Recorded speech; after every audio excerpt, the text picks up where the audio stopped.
incident was about to take place that would shake the foundations of the civilized world. It is time to open your mind. Time to discover your divine self as we navigate this holographic matrix together. Strap in, Cosmic Family, as we slide through this wormhole of cosmic information together in search of the truth. You can't handle the truth. It's time to go inside the Matrix. With your host, Jimmy Brent. All right, welcome everybody to Inside the Matrix. And I hope that everyone is doing well. I say the same thing every week because we're in a very insane and crazy time in our world. And so in spite of it all, I hope that everyone is doing well. And once again, I want to thank people that have donated to the show and helped us keep it going, especially Florida Chick. Thank you so much. You're awesome. We appreciate you, and we appreciate all the others as well. My special guest today is Sonia Barrett. She's the executive producer of the award-winning documentary, The Business of Disease. She is the host and producer of the radio show, The Expansion Zone with Sonia Barrett in Los Angeles. Sonia is known for her cutting-edge insights, with much of it supported by quantum physics. Theoretical physicist Dr. Amit Goswami refers to her as a true mystic. Her work bridges the gap between science and spirituality in a simplified format. She addresses the programming, beliefs, and concepts by which we have lived our lives both individually and collectively. Sonia teaches and coaches on the natural science of the path inward. She is the author of The Holographic Canvas, The Fusing of Mind and Matter, and her second book, A Journey of Possibilities and Health, An Inside Job, an Outside Business, a supplement to the film. Each chapter is written by those in the film. And her latest book and 7-day program, Simple Ways to Step Outside Your Comfort Zone, Letting Go of an Outdated Life. She's been a frequent and popular radio guest, appearing on shows as Coast to Coast AM with host George Norrie, Red Ice Radio, Conscious Media Network, and Gaia TV, and a host of others. Sonia, welcome to the show. Well, thank you so much for having me. I hope I'm coming through loud and clear. Yeah, we can hear you. It's great. I really appreciate you taking the time to be with us today. I've been following you for years, I think. You on many of the different shows and YouTube shows and radio shows, etc. And always appreciated your work and your insight. Oh, thank you. Sure. Every time I have a new guest on the show, I always ask them to kind of give our audience a feel for, your background, your family, where you came from, how you got to be the person you are today. In a nutshell, you can share as much or as little as you like, but just to give people an idea of where you've been, sort of. Well, I've always been curious. I always like to let people know that I was born extremely curious and asking questions that I think most people, certain questions that are kind of super interesting that most people aren't necessarily asking. But I'm just going to jump forward from that point, because teenage years and all of that, I was really into a lot of sci-fi, and again, my curiosity would lead me to a lot of the mystery information. Want to know about the Bermuda Triangle and Edgar Casey's work, and just so much.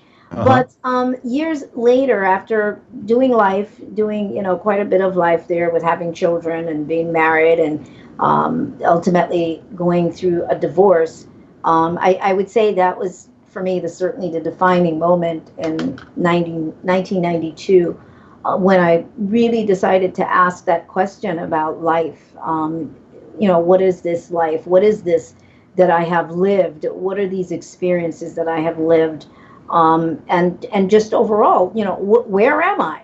What is this? And so I kind of set out on that mission, not having any background other than a church background as a child, and read maybe a couple of books, and decided that I was going to set them down. And I just felt that there was a way for me to go deeper and for me to understand beyond what I was seeing with my eyes. And that's kind of where things launched for me. I had to teach myself how to meditate because I didn't know anything about meditation or any of that, and just was very persistent and committed, and just really kind of dived in. And on my own, there was a couple of things that happened for me that sort of opened me up in a way that I think just made me go deeper down the rabbit hole of curiosity,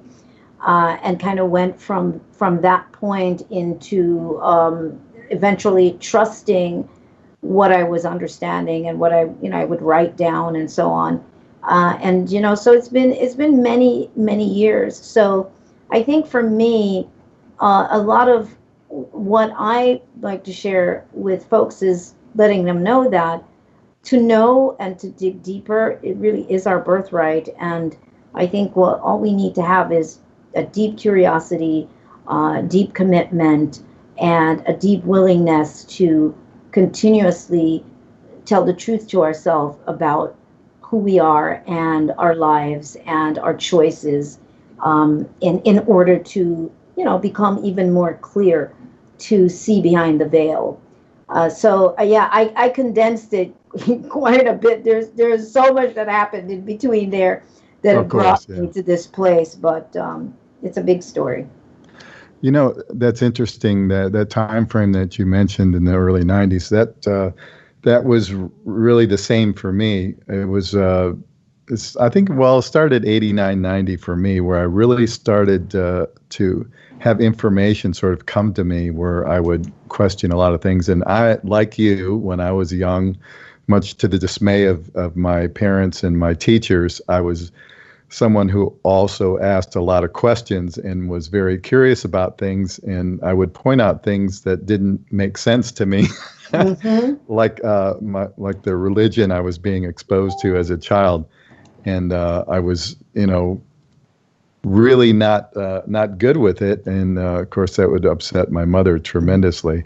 But in the early 90s, that's when, I became a person that really questioned everything. And I attribute that to being on my spiritual path and actually being serious about it at that point. And once you intend to go down that road, once that you find it's your intent to learn and grow, you can't stop the information from coming at you. That was my experience anyway, and I've heard other people say the same. If your desire is to know the truth, and you really are sincere about that, that information is just going to come flying to you from a lot of different directions. And I imagine you had a similar experience with that. Right. Yeah, absolutely. I think that the information definitely begins to come. But what I also realized is that there's so much change that happens with different levels of information. And in order to get to greater levels of information, we have to undergo a various levels of change, because the foundation upon which we stand is made of the what our beliefs were in up until that moment. And right. As more awareness and more knowledge comes, that foundation is changing.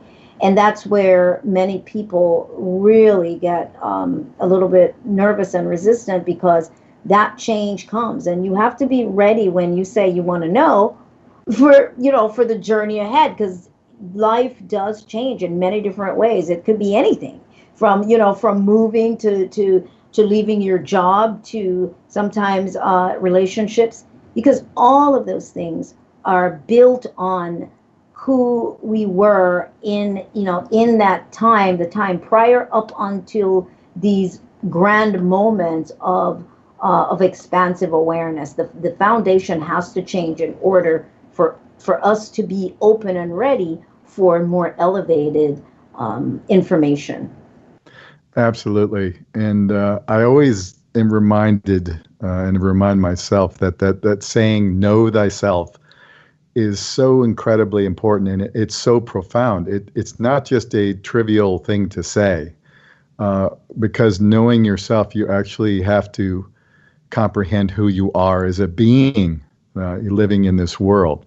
And it is an interesting path that we're on, and everybody's path is so different.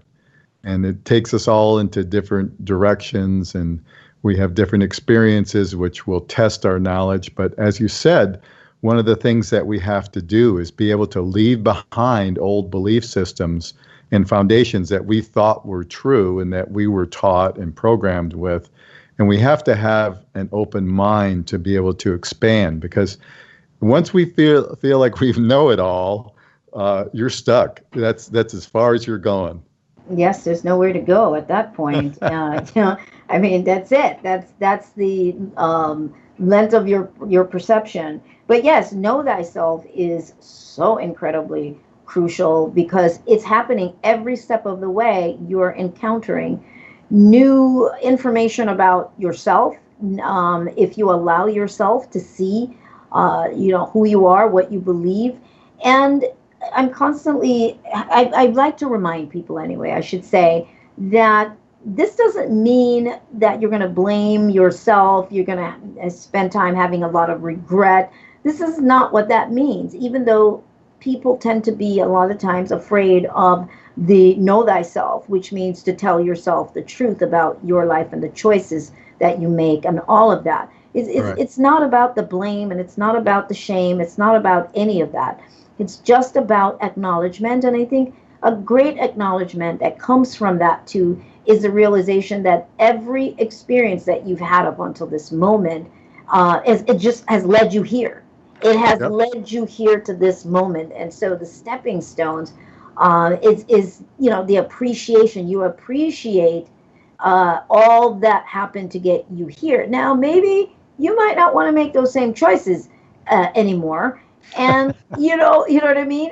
Not that, okay, I appreciate all these steps getting me here, but not so much needing to do that again, to live that again. And, again, that's where change does come into play, because that foundation shifts and you are not the same person anymore. So sometimes I don't even think it's a matter of worrying about, doing the same things anymore, because we only act according to who we are in that moment. Everything we do, all the choices we make, it is about who we think we are up until that moment in time. And as that changes because of knowledge, because of awareness, because of a shift in consciousness, you're going to make different choices. So you don't have to worry about, not making the right choice, or, as I like to say, Jimmy, is you don't have to worry about being a good person or a bad person. And I always say, anybody who has to spend a lot of time telling everybody how much of a good person they are, I'm always like, what, I am very leery of that person. You betcha. Yeah, that's all ego frequency there when people start talking about things like that. And we know people by their works, right? And by what they do, because it's easy to say things, and just listen to some politicians and you'll get the gist of that real fast. I mean, they're always blowing smoke up where, telling fantastic stories and telling us what they think we want to hear and things like that. But they're proven liars. So it's really important to demonstrate who you are and to be who you are every day by what you do and how you interact with people. And that's always a big giveaway. It's easy to say things, and a lot of people do say things in the public arena, but it's how you live your life and how you interact with people that really counts. So, yes, and I mean, again, going back to observation of people's actions, and we live in a society where there are collective ideas about how we should act, how we should respond, social acceptance, all of these things. And yes, it does cause people most often to have to try to meet these models of what it is to be either a good person, or to be accepted, or to be appear to be a successful person. It certainly sounds all superficial, but even though we may say that, Um, all of these things are really sort of heavily part of all of us to some degree. And this is where the truth factor comes in. It's being able to even see some of these things in yourself. And you don't realize that they're there because it's so normalized with some of how we may respond to somebody that we may, yeah, I don't know, that we may see on the street or whatever the case may be. But I like to look at it. I remember when I started looking at that because I really wanted to see what these programs were, that we've all been sort of given for reality, what reality is supposed to look like and how we're supposed to respond and all of that. So I started examining, just seeing myself. I didn't beat myself up on it. It was more like, oh, I had no idea you thought like that. Oh, I had no, you know what I mean? It's like I had no idea. It's really fascinating. And so it's not a beat up situation. It's just observing. No. Yeah, absolutely. And, you got to be hard. You can't be hard on yourself. You have to be easy on yourself and others too. And I would say with the exception of people who are, obvious criminals and obviously intending to do us great harm, which we see every day right now. Right. But as far as, your own, you have to forgive yourself and move on. I mean, you can't get hung up on your mistakes because we all make them. Everybody, nobody gets through this life unscathed. Right, absolutely. It's just the way. Yeah, it's just the way it is. So if you make mistakes, learn from it. Forgive yourself and move on. If you've harmed others, try and make amends to the best of your ability, and then move on and learn from it. And I think that most of our listeners out there, I think they're very much in that mindset. And we understand that's the only way we grow is we have to acknowledge our mistakes and move on and always look to be better humans as best we can. Right, absolutely. And I guess yes, and I like to place emphasis on that part of it because the things that we do see as mistakes, and I always like to say everything that we have done, every single thing that we have done in that moment happened, that we made those choices based on, again, a set of conditions, a set of belief systems, so many things. And they happened that way because we needed to take that particular journey. It doesn't mean that you have to take that same journey I did or anybody else has to take the same journey as the other person. But I do feel that everything that has happened, there is some reasoning behind all of our actions. And I think coming to terms with that, because there are people that, you're right, that will spend the time feeling like they've made all these mistakes. But if we stop and not just look at them as, man, I made all these mistakes, but rather look, if anything, look at what you got from it. Yes. Where did you land? Because of those actions, where did it take you? Here you are now in this moment. And I think those things are very, very important. So we don't spend so much time thinking that we have to make up for lost time or we have to make up for past behavior.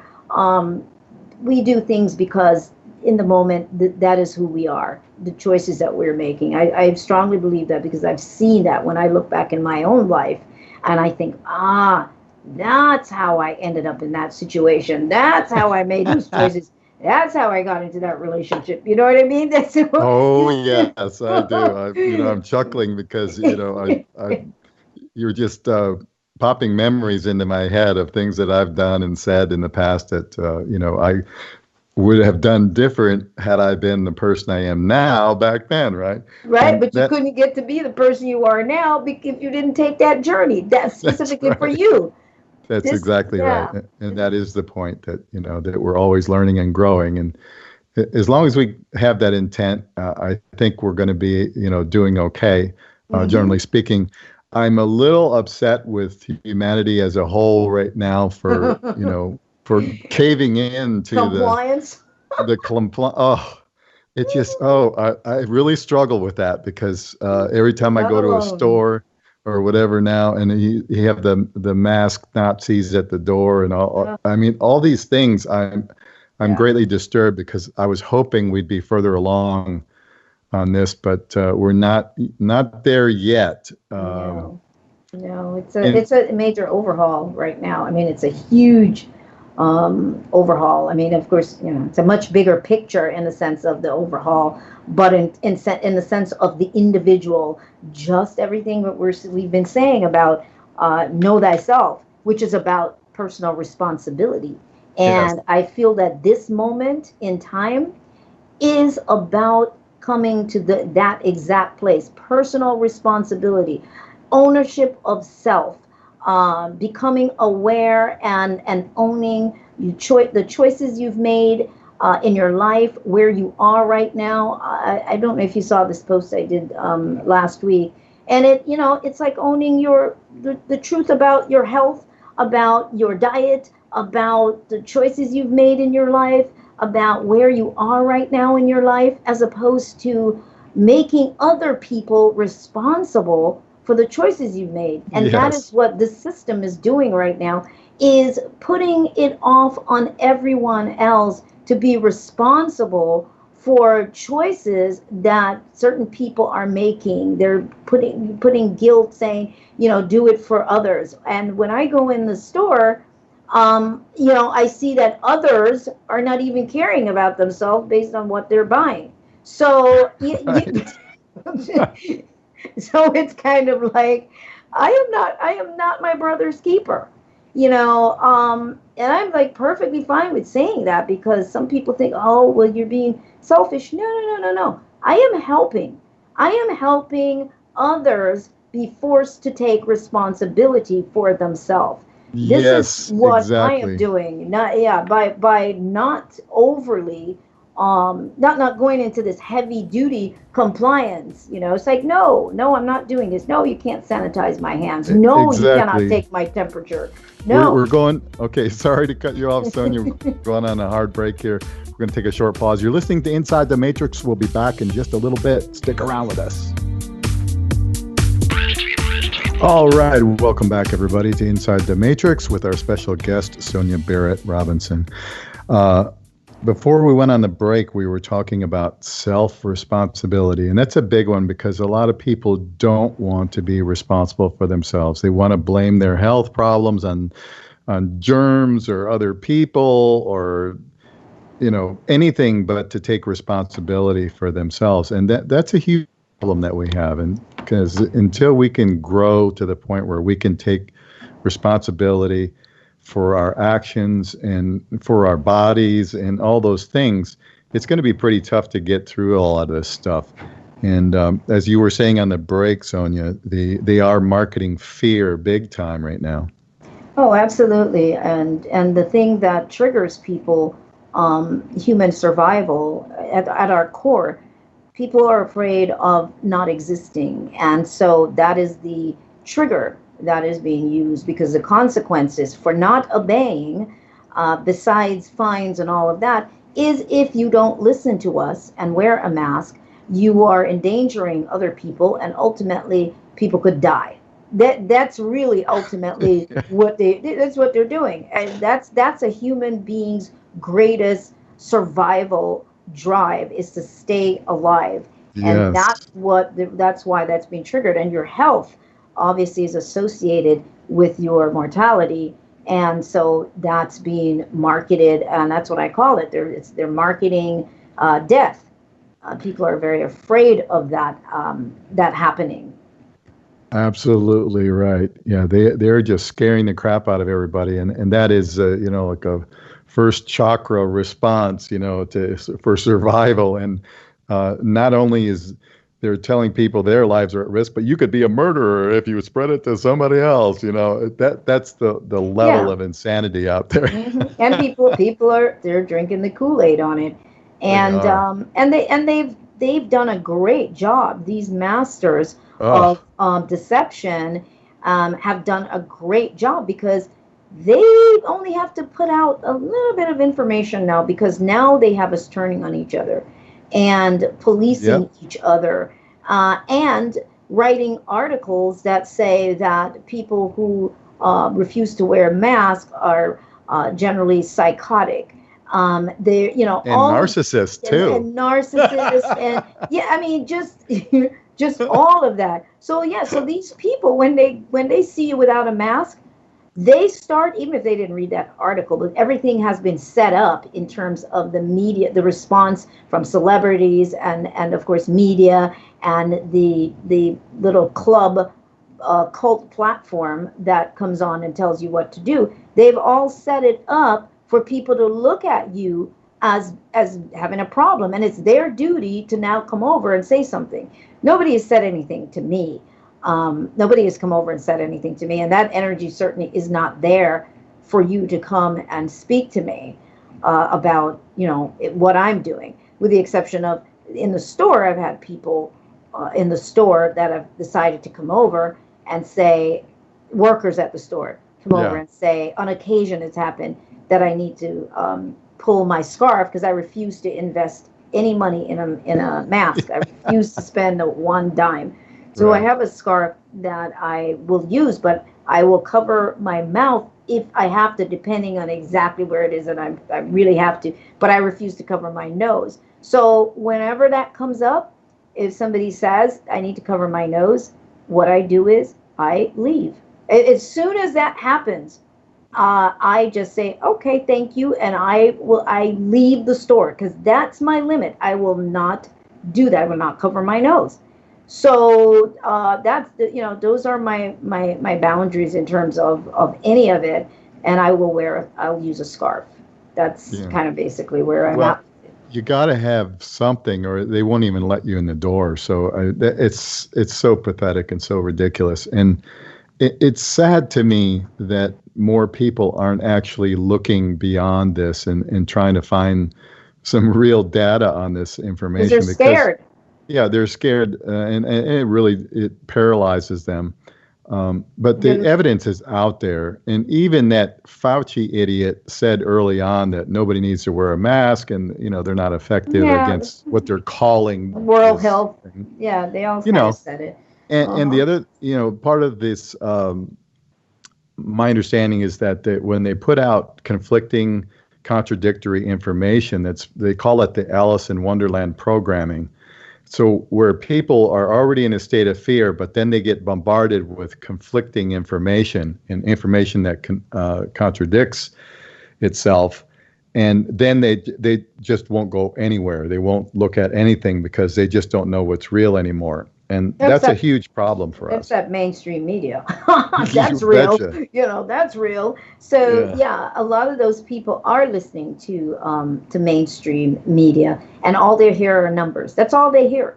They don't really hear anything else other than the numbers that are being thrown out. And that was the whole idea, is to just keep throwing out numbers, and where people aren't really assessing. They're not really calculating that this does not add up. This doesn't make any sense. They're not hearing that. What they're hearing is this many tested positive. There is no and this many people tested positive. How many people are here in this city or state or wherever? How many people actually have died? What were the conditions of these people? Did these people have underlying health issues? Does anybody die of a heart attack anymore, or pneumonia, or a stroke, or flu, or the flu? None of that. They just say this is really bad and it's dangerous. Then they get the celebrities, which is the part that just gets me. Yeah. That just gets me, because I think to myself, people, you should feel so insulted. You should feel so insulted that they believe that if a celebrity comes on and say, like Matthew McConaughey, that says, wear the damn mask, or Tom Hanks, they come on and say, wear the mask, that you're gonna go, oh, wow. Now that they've said it, you know what? I didn't believe it before, but now that these celebrities have said it, I am definitely going to get my mask. That is the foolishness. And then they talked about how much money they were going to spend to promote, at least here in LA, the governor, to promote mask wearing to the commercials. through the ads. And finally they started playing. I thought, now, which idiot hears this ad and then also does the same thing and go, you know what? I didn't believe it before, but now that I hear this commercial, I am definitely going out to get a pack of masks. It just makes no sense to me. Oh no! I'm like, people, aren't you insulted? Apparently not. And we're all in this together, Jimmy. Don't forget, we're all in this together.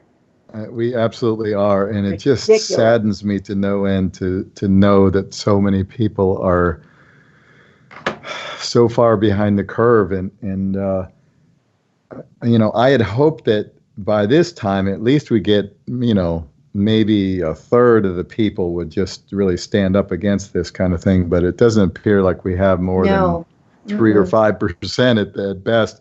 And I always give a thumbs up if I go into a store, and what I'll do is I kind of hold up my little handkerchief up to my mouth to get in there, and then I'll just put it kind of halfway out of my pocket as I'm walking around, and then when I see somebody else kind of doing the same thing, I just give them a thumbs up when I walk by and smile, because it's telling me that they know what's going on. And your point about the media is that if they didn't tell you you had to be scared to death about all of this stuff, how would you know? I mean, because people are not dying by the millions. In a real pandemic, millions and millions of people die. They'd be dropping dead on the street. The hospitals are overrun, but just the opposite is happening. All they're promoting is people who have these tests, and the tests they're testing for exosomes. Yeah, they're not accurate at all, because they've never even isolated the virus. Nope. And that's been proven by Dr. Andrew Kaufman and Dr. Robert O. Young, and Dr. Rashid Bittar. Many other ones have been talking about this, that they're not even testing for a virus, yet people think they are. So when they say all these positive tests, well, if if your body battled any kind of infection or any kind of dismay, it creates these exosomes that they're testing for. So everybody basically should have a bunch of them in their system. And then they use these numbers as, oh my God, look at all these false, or all these positive tests for COVID. It's such a gigantic scam, and I wish people could see it. The tests are ridiculous, and they're only used to, further the game that they're playing. Well, because it's a numbers game. They need the numbers. And where I live, when I go hiking in the mornings, there is a park there, and that's where they're doing the COVID test. Well, I tell you, when I drive back by there, the people are lined up. They are obviously in the cars, lined up to come in. People that don't even have symptoms, they just want to go get tested, and the whole thing is so ridiculous. Watching people sit in their cars with these masks and gloves, by themselves in the car, which I think, it's so preposterous. And what's even more foolish is that just because you got tested right now, what if you walk out, you drive out of here, go to the store, and somebody sneezes on you then? I mean, just because you got tested right this minute doesn't mean that next week you don't have COVID. The whole thing is just so, what are you going to do, go get tested every day?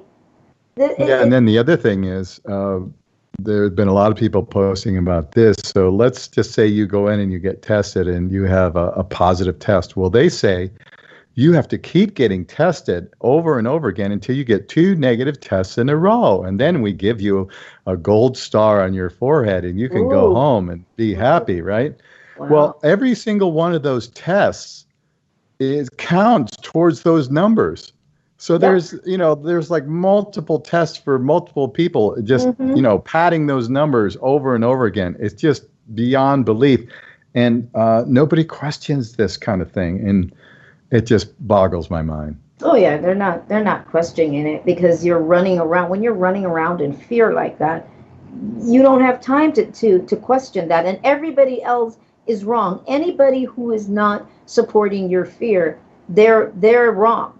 But anybody that is supporting your fear is, you want to listen to them, and that's what drives many of these people. And I think the other thing too, which is a bit crazy, and I get it at the same time, but we have a lot of people who there are a lot of people who are opposed to wearing the mask, but at the same time they're opposed to it. But then you're wearing the mask. You're covering your nose and your face too. You're supporting it. And I understand that. That's the thing. It's like, but what if you cover your mouth? You just cover your mouth and you refuse to cover your nose. There has to be some guidelines there in terms of for an individual where you say this is not what I'm doing. I'm not doing this. These are my boundaries here. And my boundaries certainly are, going into a store. And one store I tried to go in, and it was a furniture store actually. And as soon as I showed up, and I had my scarf with me, and the woman looks at me, and of course my mouth is being covered. And she says, "Are you by yourself?" And I said, "Yes." And then she says, "Oh, great. Welcome. I just need to take your temperature, and I need to sanitize your hands." She had the spray bottle. God. And I looked at her and I said, you need to do what? And she repeats it. And I just said, you know what? Thank you so much. Turn around and leave. So Yeah. we have to decide the stores that are like crazy on it. No. If there's stores that you can go in and they're not going to do that to you, not policing you like that.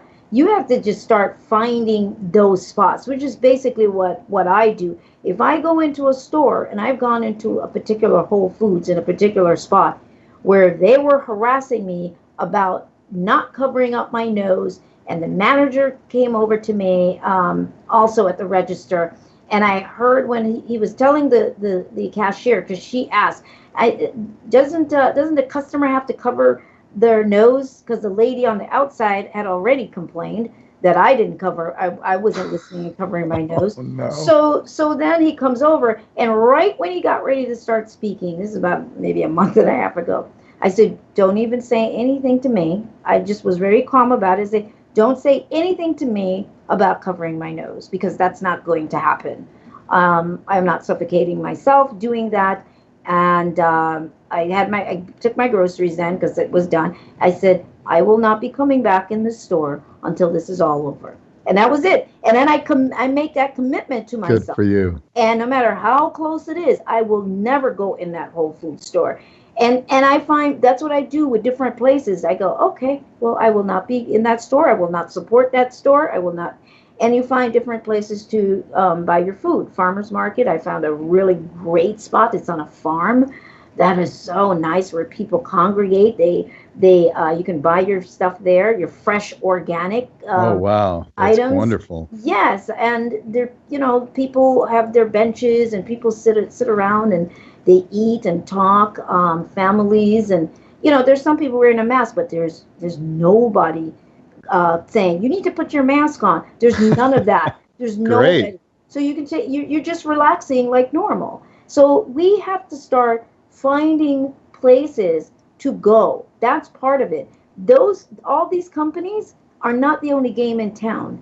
And on top of that, when you look at it, which is the biggest travesty that one of the biggest travesties that people cannot see, is how all the big corporations, with all these investors of these folks have put themselves in power, where they have stake in these massive corporations, like Amazon and Walmart, and all these stores are allowed to be open, and all these entrepreneurs, all these tiny stores are what? Unnecessary, which is how they're deciding what's essential, non-essential. Right. How do you know this is essential to someone else? So this is what they've done. So a lot of business is filtering into Costco and all these other places that normally may have gone to the smaller stores, and depending on what the business is. So I think we need to look at that. Why kill these tiny business and leave these big companies that still have human beings working in them, right? To shut down everybody else, and they have more people coming in those stores than some of these small stores. There's more people crowding in there, so it's really kind of crazy in terms of what people are not seeing. Yeah, and that's something that's really obvious. I mean, that they shut down churches, they've shut down most any kind of gathering. They've nightclubs here in Vegas. I mean, this is a big deal here in Vegas that they've shut down. The casinos have all these really strict rules, and they test people's temperature when they come in. I mean, who wants to go to a place like that? And then there's no entertainment in Vegas. It hasn't been for months, and there's not going to be for months the way it's looking right now. All this is so obvious, but yet you can go to all these big, stores like you're talking about, the big corporate stores, the Walmarts, the Costco, and all these other places, and it's perfectly fine to go there. You walk, you're 1 or 2 feet away from somebody else, and it's all good. But all these other stores, you can't do that. It's the hairdresser, all these little places. Yeah, right. You can't do these things for those people who need to do these things.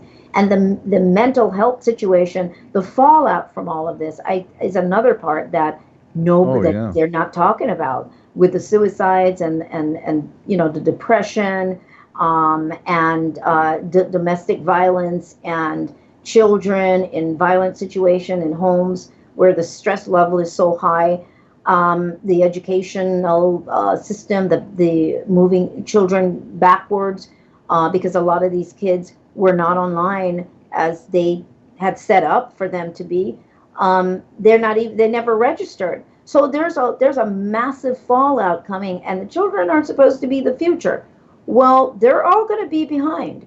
Even though the educational system doesn't give you what you need, there is a level of information that they do still need to obtain in order to operate in this matrix, which comes through the school, because that's all the school teaches you to do, really, is to operate in the matrix and all the compliance that you need to have to be obedient and all of that. But you still need to know those rules and how they work. So it's basic math and English and things like that. Kids still need to learn all that. Right. And like you said, a lot of the families, they're just trying to put food on the table and keep going. They don't have money for internet and computers and all this other stuff to have their kids go online. Right, and socializing too the mental aspect of children is devastating. The socializing, the touching, the all of that. You can't touch. This is a massive psychological, I don't even know what to call it, Twilight Zone. It's beyond the Twilight Zone. It's beyond the Twilight Zone experience at this time. And if you want to go to the casino, who wants to go to the casino that bad? But then again, I'm not a gambler, so this would be a good time to break the habit. If you're, gambling addiction, this would be a really good time. But it's pretty crazy what's being sold right now, and that people are buying this hook, line, and sinker. Even if they don't agree, they're complying. We have to find ways to not be so compliant. That is definitely what needs to happen at this time. Yeah, and I think there are a lot of people who are very upset. I know here in Las Vegas, I've been feeding information to an attorney firm that started several lawsuits against the governor and others. But those things take so much time, to kind of muddle their way through a court system. It's kind of an inefficient way of doing things, but it still needs to be done, because if we can get any kind of justice, and that's a big if, because a lot of these same people are in the judicial system. They're judges and attorneys as well. And they're I guarantee you, none of these politicians have had to give up any paychecks along the way. Oh yeah, absolutely. They're not suffering for anything. Oh no, they're getting their paychecks. This is the whole thing. This is the crazy part, is that they're being paid.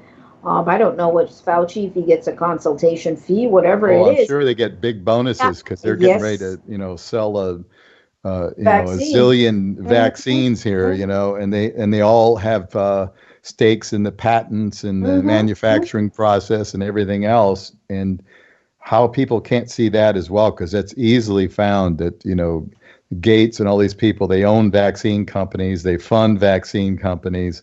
They seek to, they're invested in it. They seek to make a lot of money off of all of this stuff. And it just blows my mind that people cannot see that. That's just, well, I mean, you just have to be like not looking anywhere to not see that. And I know they're probably thinking, gosh, we didn't realize it was going to be this easy. Exactly. Yeah. We didn't know they'd roll over this easy. Hey, let's just keep going with it. Let's go to step 2 and, let's bring in the alien, fake alien invasion. That'll really get them. Anyway, Sonia, we're coming up against the next break. Time always flies by. It's been a great conversation. You're listening to Inside the Matrix. We'll be back in just a little bit, so stick around with us. All right, welcome back, everybody, to Inside the Matrix with our special guest, Sonia Barrett Robinson. And one thing that we're just talking about on the break is the subject of health. And now the incredible thing that's happened in the last few months is that we have learned, strangely enough, that health is really dependent on just a few things: masks, social distancing, and the promise of a great vaccine. Nothing else. Sonia, there's nothing else, is there? No, I guess not. I mean, who knew? Who knew that? Who knew that sunshine wasn't a thing? Helpful. Yeah. Oh yeah, who knew that nature was really just had very little to contribute? It's so crazy, but yeah, that's where we are. But people actually think that, though.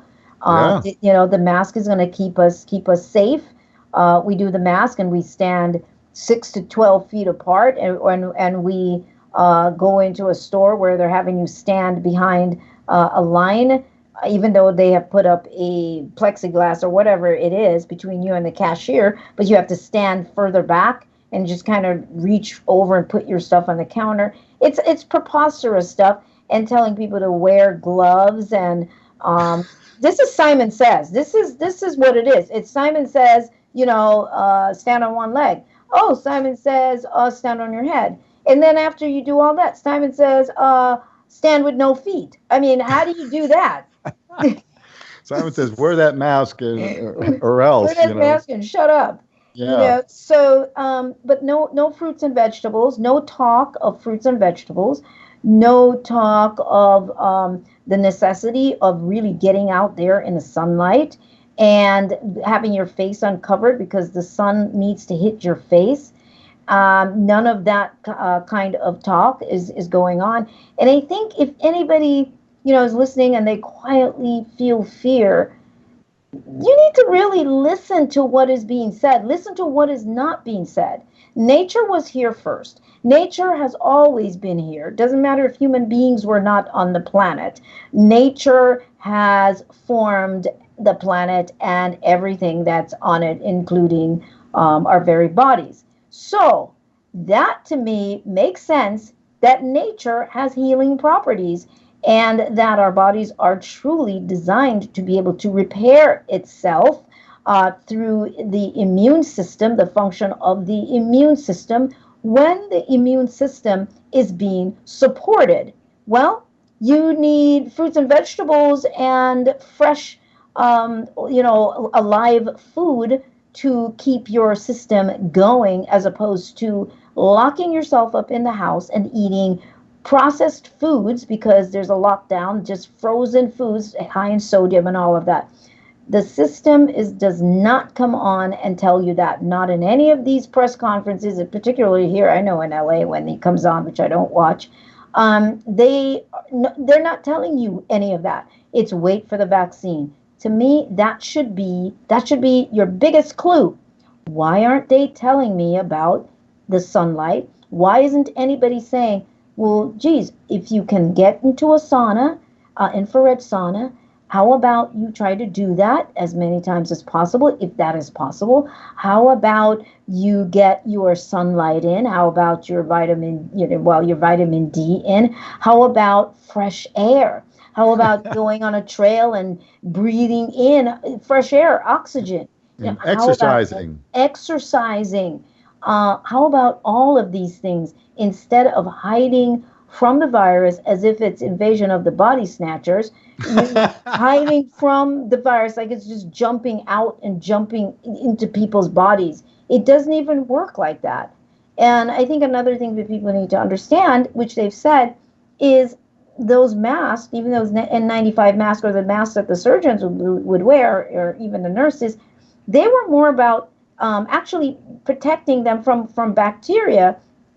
And actually, bacteria is said to be 1,000 times bigger than a virus, right? Mm-hmm. And those Right. tiny holes in that mask, the virus is smaller than the holes in the mask.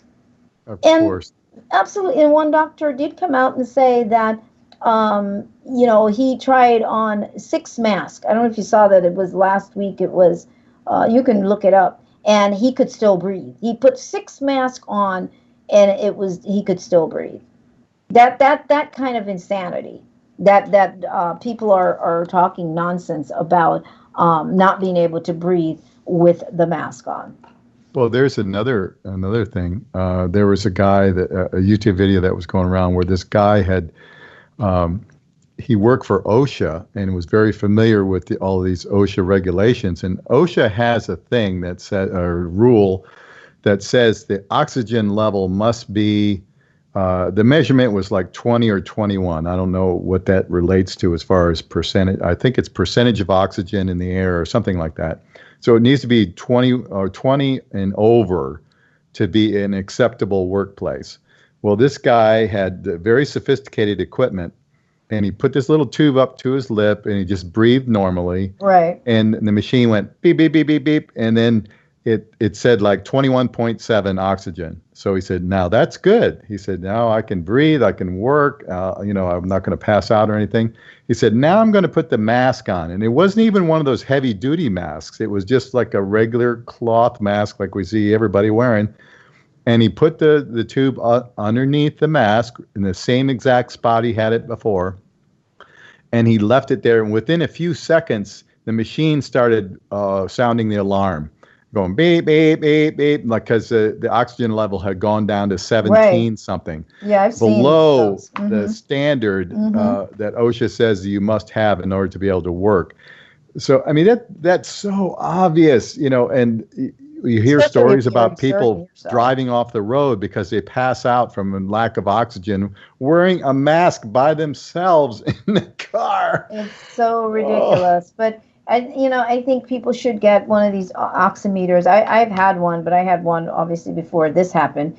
I'm not needing to measure myself because I'm not putting myself in those situations that I need to. But I Right. think that they're like $25 or so online, and people can check their oxygen levels all the time, and they can see what their oxygen level is like. How does that And work? You just you breathe put into your it? finger. No, you put your index finger in it. It's a little device. You stick your index finger in there, and it tells you your oxygen level if it's at 90, 99, or 100 Oh, or so. okay. And then and then of course, if you exert yourself, move around a little bit, if you're wearing a mask and you're doing all of that, and then you go back and measure your oxygen level, you will see that your oxygen level has dropped because, based on the mask. You can test it all kinds of ways. You can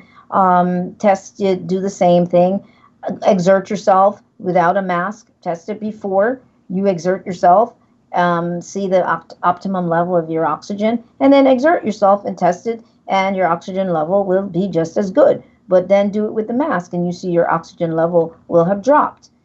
Because you're not getting the same balance of oxygen in and carbon dioxide out. Instead, there is a mix, even though they're telling people that that's not true. It's a very cruel situation. It is, and I think it's especially cruel when you think about kids wearing masks. I Oh mean, my gosh. these Oh, kids need their oxygen. They're oh, growing, they're active, and to see these little kids with masks on running around and these parents making sure that they wear them, I just want to punch somebody when I see don't you that. do? It makes It's me so angry because they're completely ignorant and they're harming their own children. And I mean, it's bad enough that these idiots allow these doctors to give their kids vaccines, right, but now the mask, but and now then that they're they're gonna going to compound it with the with the mask. vaccine later on. And They're gonna make sure they get the vaccine and the mask. uh, It's I mean, crazy. yeah, I mean, we're dooming ourselves as humanity with all this stuff. You Well, know, psychologically too, for children, it's the damage of this psychological situation and their inability to be able to just go to a playground or to play on any of that. It's really limited to being in the house and being on a computer. So people are really being navigated to being online. And I've talked about this for years, and I've written articles on it, and anybody does some research, they'll see I've talked about this for a long time. But in the most recent article, which came out a couple of months ago, I talked about that again, reminding people that the last thing to go online will be a human being. When smart technology started coming out, I kept saying that. It's smart technology, right? It's about networking all these systems into being able to communicate with each other through right? a core network. I said, well, your house is going, is able to go in this smart setup. I said the last thing to go there now will be a human being. The human being is gradually being brought into that kind of online setup where they're networked into a system somehow. So everybody's being forced to become familiar, if they hadn't been before, with working online, with being online, with being in more in a virtual space. Everybody's really being reprogrammed and rewired to navigate more in this virtual space. It's this other virtual reality. We're already in one, but now we're having to operate in that space. So you have to change people's brains and their minds and their programming and their blueprint of reality, and all of those things are happening at this time. And I think habits, what I looked at when this started, I thought, okay, generally they say it takes 21 days to form a habit. Well, it depends on what the habit is. A habit can be formed, much quicker depending on what it is. But over time, more than 21 days, we've had way more than 21 days. We would all be surprised to see what new beliefs and what new habits we have all formed around all of this. Doesn't matter that you and I are so against it. When we examine ourselves, when we start paying attention, we will see certain behaviors that have come about because of this process of these several months. And so when I do go any place and they have those lines on the ground, and LA again is more intense with this entire thing than any place else. So when they do have the lines, for you to stand, it's important for me to stand not ever on the line or in 6 feet, or I need to do something that is outside of the program. Yes. Yeah, I need to do that. I'm not going to stand the 6 feet. I need to be behind. I need to be further up. I need to do something else. And that's all about that programming of people's reality, that you will automatically, even when they remove those lines and this is over, people will be standing 6 feet apart for a while. A lot of these things will stick. Some people are going to be wearing a mask when it's still over. So a lot of reprogramming of how we think and how we believe and how we interact, and our fear of touching each other and shaking hands and all of those things. It's there, interacting, and the mistrust. We already had trust issues, but now we're so turned against each other that we really aren't going to trust anybody because they might sneeze or they might cough, or there's a danger Will Robinson syndrome that that is going to be long lasting among some people, not everybody, but a large group of the population that really has been in fear and in major compliance. That's absolutely true, and your point is very well taken about the technocracy that we are in at this point, and we are pretty much locked into that hive mind with our computers and particularly with our cell phones, and we're probably 70-80% there of being logging online as humans. I mean, we're doing it right now with our cell phones and our computers. But eventually, with the neural networks and all these the chips they want to put in our heads and everything, that's ultimately where they want it to go. Well, it will go there eventually. And all these dystopian movies that we've seen, Hunger Games, and there's a whole slew of them out there of the future where everybody will be locked in, like Fifth Element and the feed. Is, I don't know if you've ever seen that, but. Is that one too? Okay. Oh my gosh! Yeah, you've got it. Do check it out.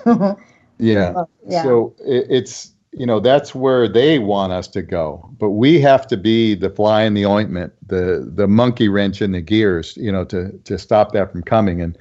And when you do things like you're talking about, is not standing 6 feet away and talking to other people who obviously look scared to death just to say even hello. It's important that we are disruptive of their programming because, they're getting away with it right now. And this just can't continue if we're going to continue as human beings in this world.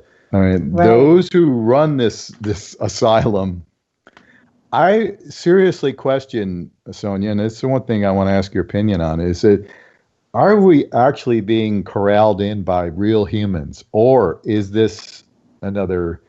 I mean, some people say it's reptilians. Some people say it's AI computers that are running this whole thing, and I know that they have a part in it. What is it that is running this? It's a combination. It's a combination, and that question and the answer to that question is like just so much bigger than can even be answered here, but. Definitely, it is a combination. It is human behavior on top of it. Even if there are other systems outside of this construct, other entities, human beings are ripe for behaving a certain way when there's power involved. Power and control are definitely emotions that drive us as human beings. So even if there's outside influence, the folks that are delivering the this kind of setup are ripe and prepared for doing this kind of bidding, and that stuff leads back to obviously how people are selected for politics, and even when it doesn't seem like it, leading back to school, what do you call it? Fraternities and sororities, secret societies. I mean, it's a real combination that sort of starts from preschool, in terms of the people and their roles and positions and bloodlines and ancestral trails, and it's a really, really big picture about this entire game at this point, and where human beings are sort of led or programmed or being programmed, the vulnerable or those who are more susceptible to a certain level of programming. That's all they're happening. They're delivering that. So even though, yes, that may be happening, and I know we want to wait till a later part to get into that opportunity part, but I think that we cannot also spend a lot of time, even though we're talking about all of this, where we're completely focused on what they are doing because that's part of the strategy as well. We have to really start to figure out what we can do for ourselves. And that's what my film, The Business of Disease, is the first thing you see. One of the first things after the statement from that's there about the film, and then it goes into another set of readings, a lot of lines that mention that we can't wait for the system to fix things for us. We have to do it for ourselves. And the Savior program has certainly worked, going back to how many saviors have come. You know, we love saviors. More to come. more to come, and through the religious program, the Right. Savior idea has always been there. And so people are programmed to look for a savior. They're also programmed to not feel that they're capable. And it is trickled down. I mean, it's trickled down from those who came and presented themselves passed themselves off as God, and a lot of all the engineering that have taken place, and those that are in place at this time. And we've seen it with Hitler. We've seen it with him looking for, superhuman, and going to Tibet and trying to find the Tibetans as to who has what. I mean, this is a massive, massive story. This is really, really big to even try to take it apart, as you say. I think that really what the struggle right now is psychopathy against humanness, because real human beings have compassion, they have love, they have understanding. And I think most people, even if they are programmed into being obedient servants to the state, at their core, if you got to know them, just down the street or something, and you would find that most people are pretty nice, although very naive in a lot of ways. Right. But, most real humans have compassion, and they have understanding in that way for other human beings. But there's a whole group, and some people say it's 3 to 4% or whatever, that are psychopathic and have none of that. I mean, they have zero compassion for anybody else, and everything is sort of a means to an end for them. And so that to me is the overarching concept battle that's going on. It's psychopathy against being a true human being, which involves love and compassion, understanding, cooperation, all of those things that we associate with godness or goodness. And that seems to be one of their goals, is to sort of breed that out or take it off the table for mainstream. And I always actually question how many beings, that we see as humans are actually humans. Are there, in fact, placeholders in this world? Well, some people call them NPCs, Right. I get it. I call them like extras, like movie extras. So, I mean, and again, still yet, even though we are saying that about what human beings are, and loving and compassionate and all of that, I think one of the things that I always like to remind people and to point out is that we don't know clearly who and what we were and our capabilities before. Everybody is operating off of the reality that they came into, and that is what we cling to, is what the familiar reality, familiar perception of reality, and the history that gets handed down of what reality is supposed to be and what it's supposed to look like. So as it changes, because I know we're going to break, but as it changes, you don't know. If you're not here in 30 years, what reality is formed from this? If you were just born into that, you will know nothing different, and you will fight for nothing else. This is the point that I think people need to understand. We have always been changed. We have been changed so many times. We have no idea what this reengineering is, and we are the result of multiple changes. So this is not new. This is really important that people get. This is not new. But when you open your eyes and we start to understand that, we are now in a major turning point in this reality, where we're witnessing a major historical shift in how that change and reengineering takes place and has taken place over the thousands of years. Absolutely. Well said. go to break right here. You're listening to Inside the Matrix with Sonia Barrett Robinson. We'll be right back. All right, welcome back, everybody, to Inside the Matrix with our special guest, Sonia Barrett Robinson. One thing that I wanted to mention before we get on to the positive stuff. Amazing Polly is somebody I follow on YouTube, and I think everybody should follow her because she does tremendous work. And one thing that she talked about, this whole mask thing and all, and is that it's actually a form of torture. And she goes into the documentation from the Nuremberg trials and things like that. And there's plenty of scientific evidence to show that what they're doing to the populace, and this is worldwide, this is a form of torture and mind control. And of course, we knew it was a mind control, but this is also a form of torture. And of course, we know suicides are up tremendously, and nobody seems to give a second thought to the fact that medical malpractice is the third leading cause of death in the world. So at least in our country.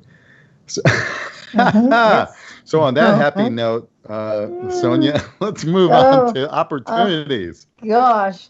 Yes, right after we talk about silence, we talk about the fact that you have to cover your mouth. It's definitely a symbol of be quiet and just do what you're told. Muzzle up, baby. Yeah, that's right. That's right. But, despite all of that, change happens on the planet. Change has to happen. Transformation, expansion, natural evolution, has to happen. When I say evolution, I mean just growth of the species and the planetary experience and the technology of the planet and all of that. It has to happen.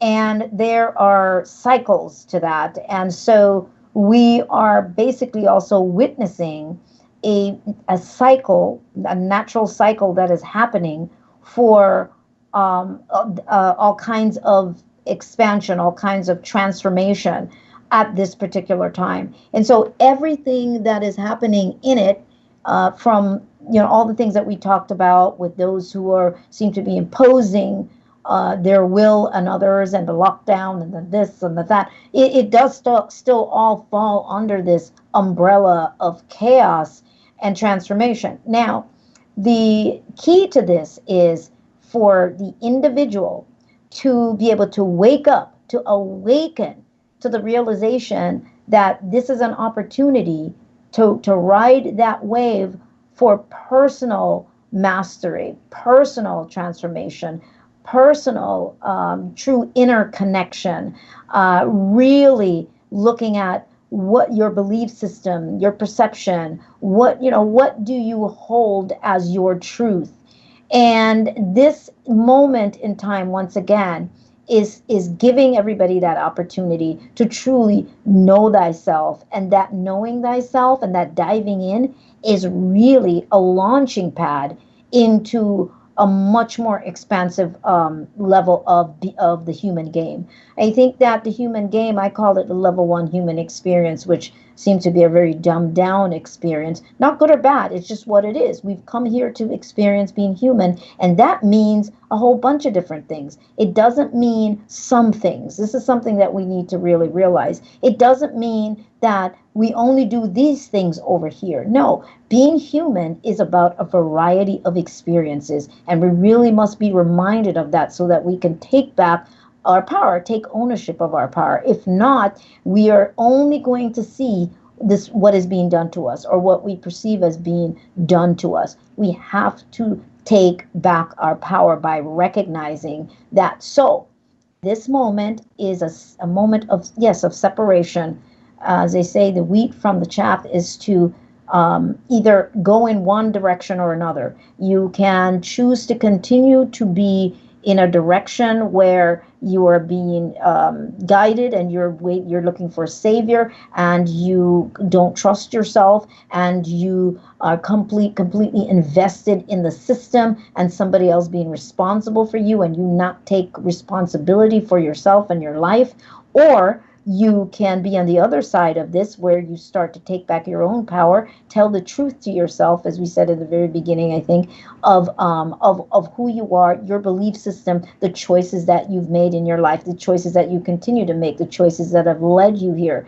You have the opportunity to go in one of those two directions, because I tell you, when this pandemic game is over, there is going to be it's another side of this game. There's always going to be a crossing over, and right now we're in the midst of crossing over to another side. So who will you be when you cross over? Are you going to be simply a product that has been produced through programming, so the kind of programming that has been taking place, or are you going to cross over as an aware being and knowing the power that you do hold?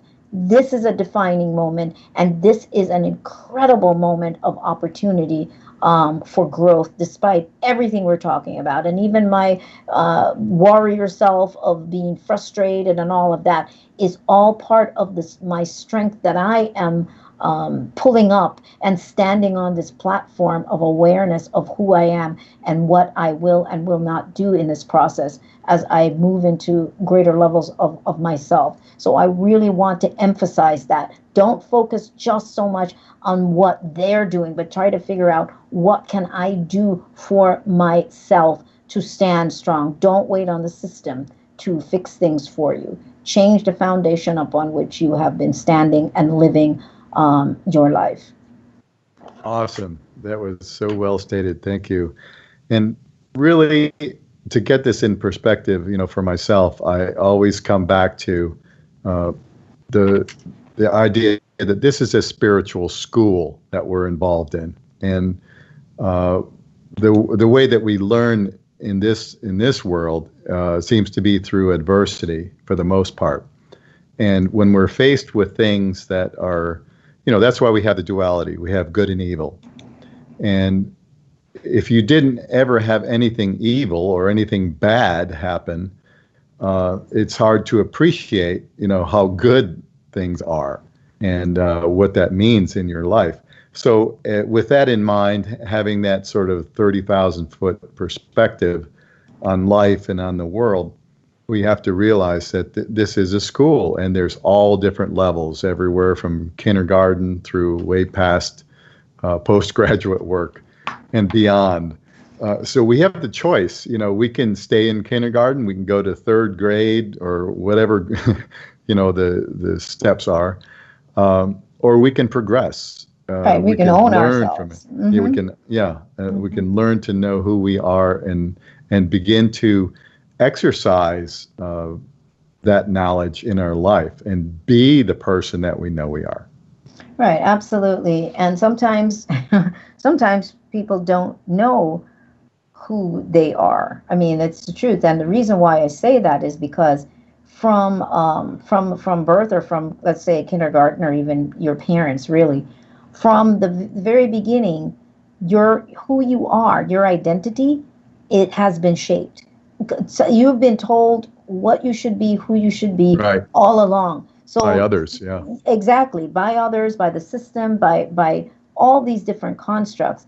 And so it is that moment where you wake up from that and you go, wait a second, is there an authentic self here? Is there an authentic me? And that is super important, because then you're ready to begin this next level of the journey of discovering what your powers are in the sense of your authentic self, and making choices and trusting the fact that yourself, your more expansive self, always has your back and is always guiding you if you're paying attention. It's not that it's never, it's not there and suddenly, it's showing up. It's always there, but we have been programmed to be distracted by all of the 3D constructs and protocols, all these protocols that we spend time meeting, our success and our failure, and the ideal relationship, and, whatever our expectations are of other people, fulfilling other people's expectations of ourselves. It's all of those things that we have to come to grips with and see that you've been this composite of other people's information, which has served you, because guess what?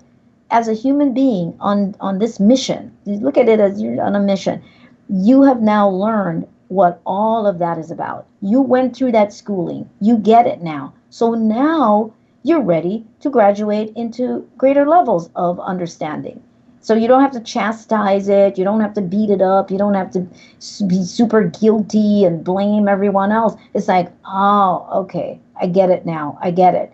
And then you give yourself permission to release many of the hurts and the pain and those things that are still there holding you hostage that you aren't aware of. It's releasing that because you really understand that all of that led me here. All of that has led me to this glorious moment of awareness and of questioning.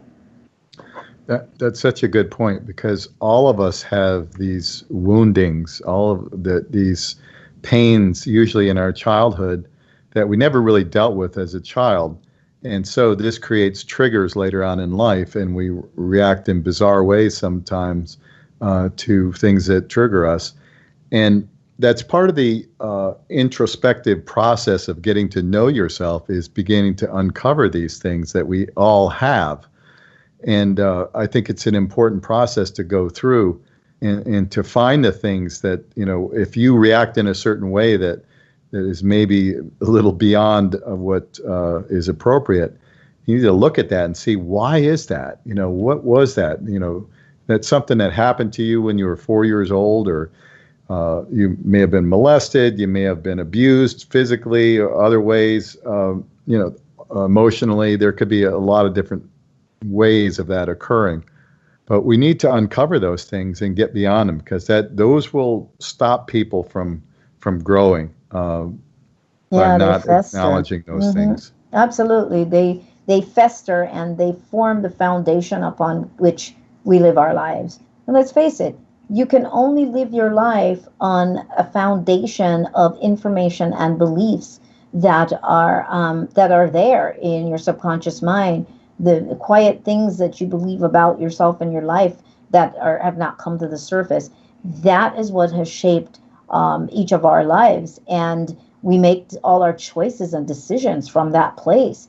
The jobs we work, the careers that we choose, the relationships that we get in, whether it be romantic or with friends, close friends, or family, it's all being shaped by this foundation of information, stored data about what we think of who we are. So I think it's super important, because that's the blueprint we carry around of reality. And it does affect the interactions that we will have with the very system that is in place. How we're going to respond to the system in place. How the system is going to detect you in singling you out, or the feeling of being singled out for different things. It's amazing, because it's all about resonance. It's all about the frequency that is coming from these silent beliefs that are there. It's, this say like attracts like. Well, there's a frequency. When you say, gosh, I don't know why this always happens to me, there is, if we stop and we really allow ourselves to sit, we will see a pattern. We will see that pattern. And sometimes we'll get to see where that pattern originated from. And we'll see that it originated from a belief that has been hanging around, that has been sitting there for a long time, that's waiting for you to see it. So it keeps presenting you with opportunities to keep interacting with the same pattern. It's a fascinating design, human beings, how this sensory system, this body is designed, and how it operates according to the mind, and obviously the spirit consciousness, how it all works together. Really, really interesting. Oh, yeah, and how it's a completely integrated system, whether you know it or not. Yes, absolutely. The network, it's a serious network. Before we get, we only got maybe 10 minutes left or so. I don't want to get too far down here before we let people know where they can find your documentary, where your books, your websites and all that. Go ahead and let people know how they can contact you, or, find all the things that you've written and all that. Well, the documentary is The Business of Disease, and it's you can go to the businessofdisease.com website, and of course, the trailer is there and on YouTube. You can find it in a great many places. It used to be on Amazon Prime. You can check Amazon Prime. I think it's still there, and it's even on YouTube on demand. Roku, if you have that. It's in a great many places that you can get to watch it on demand.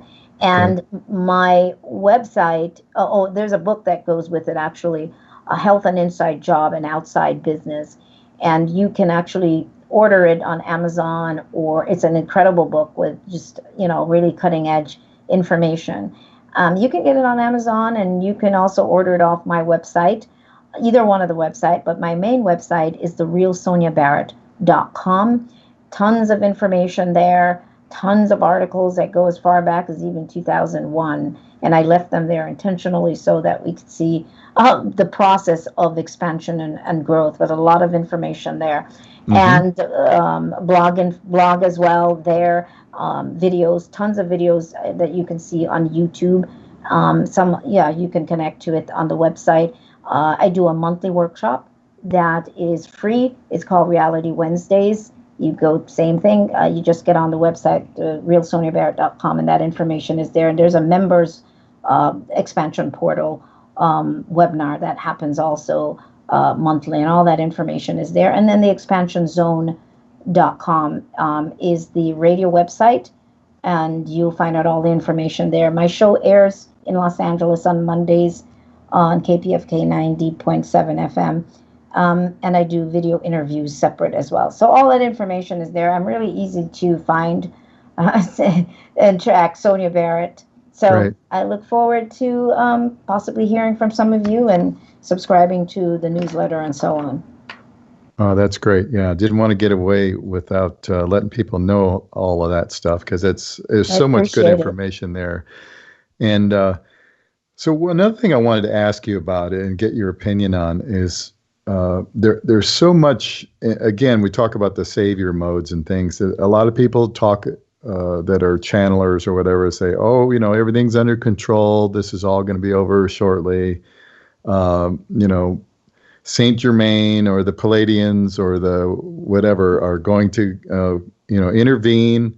It's all going to be taken care of. So what are your thoughts on all that stuff? Well, how about the green, wait a minute, the blue avians, the blue chickens. They're going to save us. I don't know about the blue chickens. I don't even know about the green ones. But you know what? Yeah, I think that there are people that really feel better when they do hear all of that. And I'm not saying it's true or not true or whatever, but I don't operate on that level.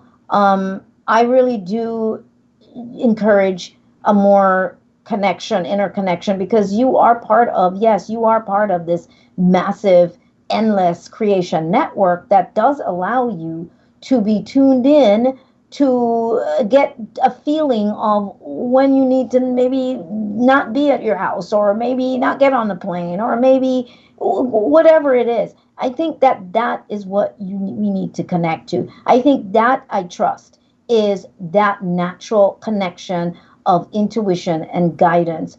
This again is the age of self-responsibility and self-reliance and taking back our power. For too long, we have been under this guise of just those from the outside, from elsewhere, always being the ones to decide what you're supposed to do. They're little ones or my beloved, whatever, all of that stuff.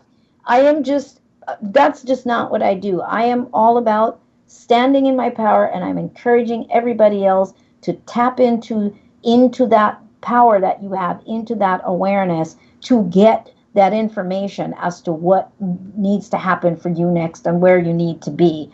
That's kind of where I am, and I've always been there with all of that. It's just more relinquishing of power and waiting for instructions that changes all the time. It's like, oh yeah, well, everything is going to be okay by, what is it, August 1st. And then that changes. So, you know what I mean? So Yeah, I do. just tune into yourself, because this is what this is about. This moment in time, trust me on that, is about you, each of us, taking back our power and tuning in, because that is our birthright. We are naturally tuned in. We're naturally connected, but we're distracted by everything else and mistrust of ourselves, and just feeling that everybody else, have the answers. If that person channels this person all the time, they must be right. I've got to make sure I tune in to that and listen. Let me tell you, people, there's a bigger game at stake. That game's been around for a long, long, long, long time. And this is your moment to decide that you are no longer going to be subservient to anything or anyone. This is your moment to do that. Yeah, and that goes right in line with being an authentic person. When you're an authentic person, you understand who you are as a being here in this world, and you understand your connection to your ultimate essence, your spirit, whatever you want to call it. There's plenty of the Jim Joneses and the Franklin Joneses and the gurus and the saviors and the ascended masters and everything else to get distracted on. But, yeah. But the real truth of it is that self-connection, that self-awareness, serves us so well. And that the intuitive process that you're talking about is so important. And a lot of people really have that. And they know, they just walk in somewhere and they go, this is not good. I need to leave. Pay attention to that, because, that's authentic. Don't use it for everything. Don't just use it for certain things. Trust that sense for everything. That spidey sense. Yeah, exactly. Trust that sense for everything. That's where we are. This is that moment of know thyself, of empowering yourself. Absolutely. And those people who need to do, the other thing, then that's fine. If that's what you need to do, that's fine. But that's an old game. That's how I feel. That game is old.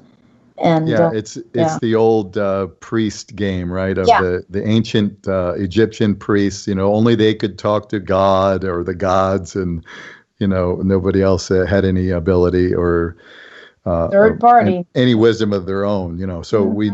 The time is the time is over for looking to others. We need to look to ourselves and be good with that, Absolutely. And get out there, get some sunshine, get some fresh air, hug your friends and your family.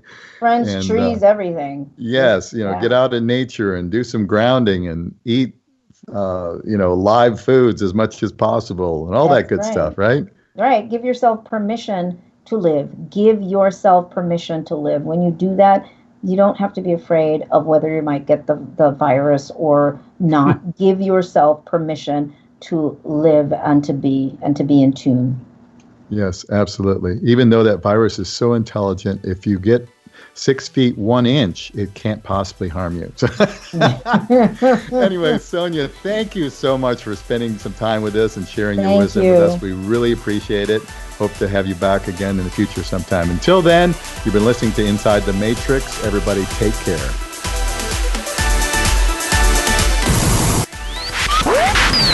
This is Inside the Matrix, hosted by Jimmy Brent. Who are we talking about? Jimmy Brent. Live every Sunday, 3 p.m. Pacific, 6 p.m. Eastern. Exclusively on the KCOR Digital Radio Network. It is worldwide. Broadcasting from an undisclosed location deep within the neon capital of the world, Las Vegas, Nevada. For more information on the host and the show, please visit InsideTheMatrix.org. That's InsideTheMatrix.org. It's time to break the chains of manipulated consciousness and claim our true nature as creative, divine beings.